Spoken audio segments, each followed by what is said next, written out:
Hey, my name is Damon Garcia, and this is the first video in a series that I'm calling Human Jesus. In this Human Jesus series, we'll be talking about how these gospel readings reveal the humanity of Jesus, because I feel like we often forget the humanity of Jesus. God was fully divine, yes, and he was fully human, just like the rest of us. And he serves as an archetype, an exemplar, a model for all of us to follow the same type of life that he led. In this, we reflect on this week's gospel reading from the Revised Common Lectionary. This week's is Matthew 4, 1 through 11, and it's the first week of the season of Lent. Now, the season of Lent is based on this story of Jesus going through 40 days of fasting before he begins his ministry. So that's why Lent is 40 days where people give something up leading up to Good Friday and Easter. It's a season where we practice self-denial leading up to remembering the ultimate self-denial of Jesus on the cross. And during Jesus' 40-day fast, we read about him being tempted. And yes, Jesus was tempted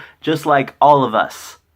Jesus was not this otherworldly figure who looked down on people and be like, how could these humans do what they do? They're so messed up. No, Jesus was deep within the suffering of humanity along with us. Jesus experienced frustration and confusion and anger and sadness and the temptation to do wrong. In this story, Jesus is tempted to take on this temporary power and fame, and he rejects it because he knows he has a mission to do that's all about something beyond the temporary and material. And that's something that we all wrestle with all the time. We all look around at what other people have, and we all desire those temporary rewards, whether it's 15 minutes of fame or a certain group liking us or a large amount of money that's just going to get wasted eventually. And if your desires are strictly for that which is temporary, then your rewards will be that which is temporary, as well as your satisfaction always be temporary. And so there's always these things that are obstacles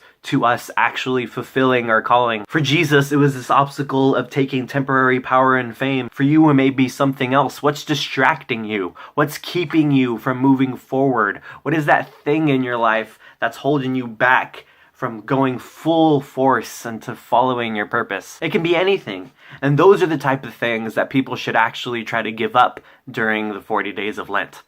Not cussing or soda, but spend time reflecting, what is it that's heavily distracting me? How about I give it up for 40 days and see what happens? That's what Lent should really be about. And it's not even a Catholic thing, it's a Jesus thing. Anyone can celebrate Lent. I get more in depth about this in my blog, so find that in the link below at whoisdamon.com. And follow me on there. I'm going to be posting a lot more videos and a lot more blogs.